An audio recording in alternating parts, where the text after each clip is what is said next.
मानवता के नाम माधव का संदेश। It is Sudan Choubey. I am going to speak on the topic of मानवता के नाम माधव का संदेश। प्रायः समाज में हम सभी हम देखते हैं, सुनते हैं। आप सभी भी सुनते होंगे, देखे होंगे। यह मिलता है देखने को, सुख और दुख। ये जो दो शब्द हैं, ये प्रायः हम लोग के बीच आते रहते हैं, कौंधते रहते हैं। सुख और दुख ये जीवन रूपी नदी के दो किनारे हैं जो कभी भी आपस में नहीं मिल सकते हैं। It is impossible.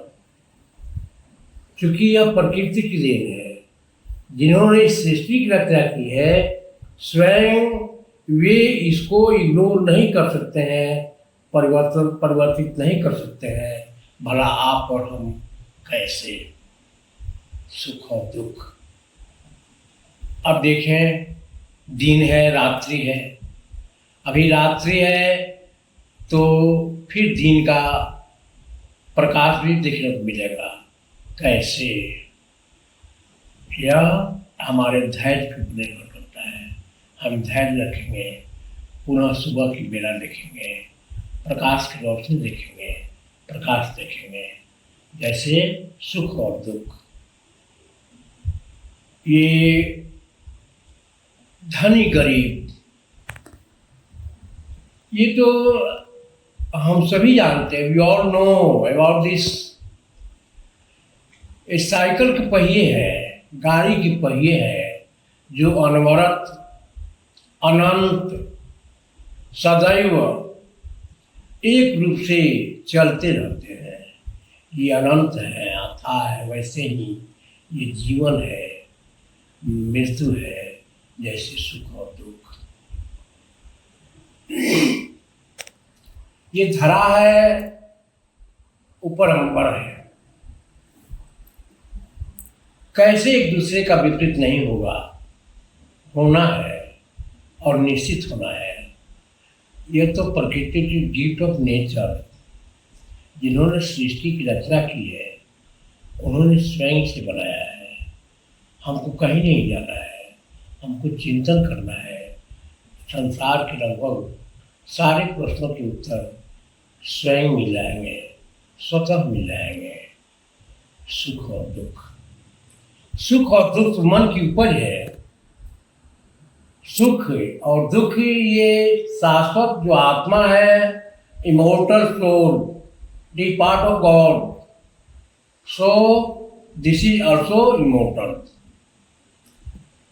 यह शाश्वत आत्मा जो है, यह परमात्मा का अंश है, यह अणु है, यह विभु है, यह अनंत है, यह विभु का एक अंश है जो सदैव निरंतर अपने कार्य में क्रियान्वित है। इसे हम और आप नहीं बदल सकते। सुख और दुख कभी आपस में एक दूसरे के साथ नहीं जुड़ सकते। अगर दोनों जुट जाए, दोनों एक साथ हो जाए, तो ये जीवन शून्य हो जाएगा। माधव ने एक जगह महाभारत में बोला है, ये उनकी वाणी है, ये अलमार्टिक वाणी है, ये उस अंतर्यामी की वाणी है, उस दीनदयाल, उस करुणानिधान की वाणी है, जो इमोर्टल है, अमर है, शाश्वत है। उन्होंने कहा, ये सुख और दुख मन की उपज है। सुख और दुख आत्मा को नहीं होता। जो हम सुख और दुख की कामना करते हैं, वह निरर्थक है, वह व्यर्थ है। हाँ, कर्म जरूरी है। उन्होंने कहा, स्वयं बोले, कर्मण्यवाधिकारस्ते मा फलेषु कदाचन। कर्म के अधिकारी हो, फल के नहीं। कर्म फल के, आप और हम अधिकारी नहीं है। फिर सुख और दुख इसकी कामना हम कैसे करते हैं, यह भी एक विडंबना है। आप जरा सोचें, हम सभी सोचें, चिंतन करें। चिंतन अध्यात्म चिंतन की वाणी है, अध्यात्म चिंतन का विषय है, मन का विषय है, जो सदैव अनंत है, अथाह है, सागर है, समुद्र है। हम कुछ नहीं है, कहीं कुछ नहीं है। We all are nothing anywhere. हम कहीं कुछ नहीं है। Not subject, not principal verb and not object also. We are only medium. हम तो सिर्फ एक जरिया है। वो तो कर्ता भी है, क्रिया भी है, कर्म भी है, कर्म फल दाता भी है। फिर हम सुख और दुख की कामना करते हैं, जो बिल्कुल निराधार है, बिल्कुल विडंबना स्वरूप है, व्यर्थ है। सुख और दुख तो आपस में मिल नहीं सकते। पुनः वाणी याद आती है माधव की, उस अंतर्जामी की, उस मधुसूदन की, उस दीनदयाल की, उस करुणा निधान की। कहते हैं कि ये संसार के मानो आप कर्म करो, कर्म फल देने वाला कोई और है। यानी कर्म फल हमारे हाथ में नहीं है। फिर सुख और दुख कैसे होगा? उन्होंने कहा जीवन एक यात्रा है। जीवन एक यात्रा है और इसके अंदर जो वास कर रही है वह अणु, जो विभु का अंश है, जो परमात्मा का अंश है, वो उसकी यात्रा तो अनंत है, अथाह है। इन नश्वर की यात्रा मृत्यु तक समाप्त हो जाती है, परंतु इस आत्मा की यात्रा अनंत है।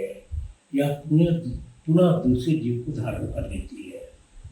इसकी यात्रा अनंत है, अथाह है, अकथनीय है। इसे हम नहीं रोक सकते।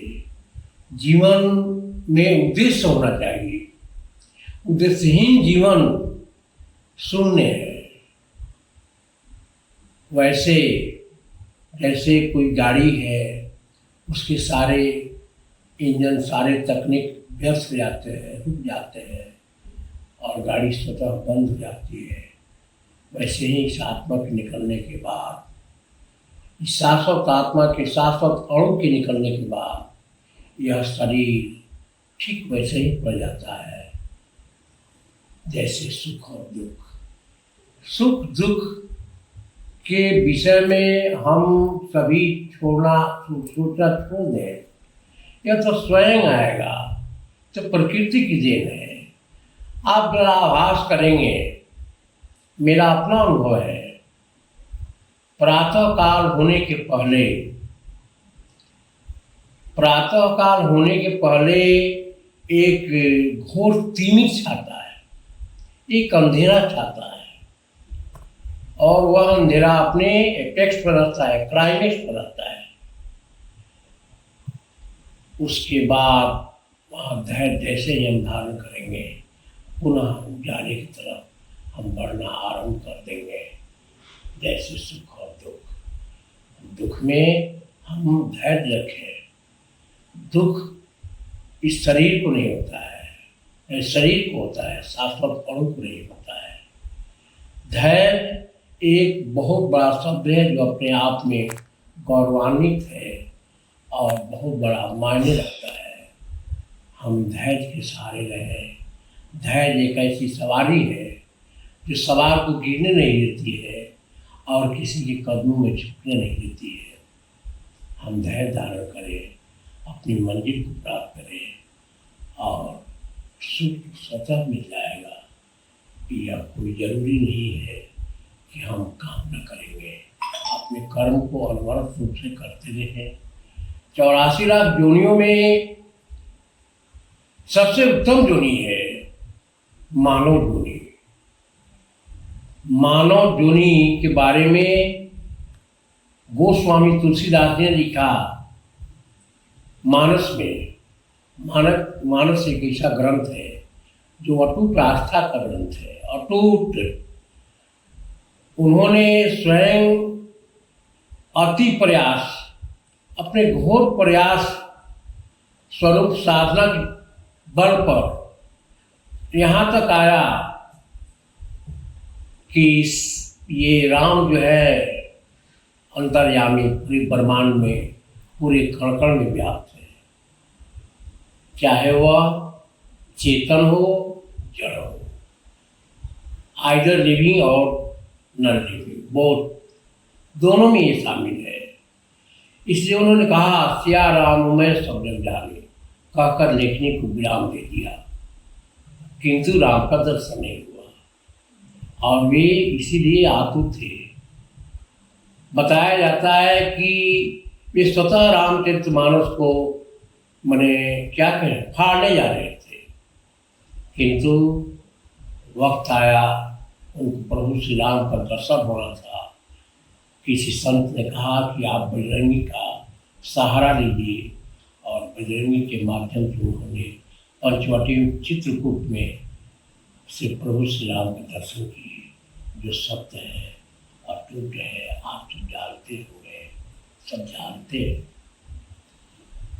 आप कहीं नहीं जाए, आप घर बैठे उस परम दयालु परमात्मा का चिंतन करें। अब भला आप चिंतन कैसे करेंगे, यहाँ प्रश्न उठता है। प्रश्न उठता है कि आप चिंतन कैसे करोगे मेरे बंधु। ईश्वर भी गोस्वामी जी ने लिखा है उन्होंने, अति हरि कृपा जा पर हुई, अति हरि कृपा जा पर हुई, पाव धरे यह मारस हुई। धन्य हे प्रभु, तुम्हारी महिमा अपरंपार है। जब तक उस अंतर्यामी की कृपा किसी भी मानव पर, किसी मनुष्य पर नहीं होगा, तब तक वह इस पथ का पथिक नहीं बन सकता है। कहने का तात्पर्य यह है कि वह हर जगह है, उसकी आवश्यकता हर जगह है। आप जहाँ हैं वह वहाँ है, उसको किसी सवारी से आने की आवश्यकता नहीं है। आप बस चिंतन करें हृदय से, और वह आपके साथ खड़ा है, वह आपके साथ खड़ा है। फिर दुख नाम पर तब तो आपके सब कोष से समाप्त हो जाएगा, कोसों भाग जाएगा। आप आनंद का लाभ उठाएंगे, अपने जीवन के लक्ष्य को प्राप्त करेंगे।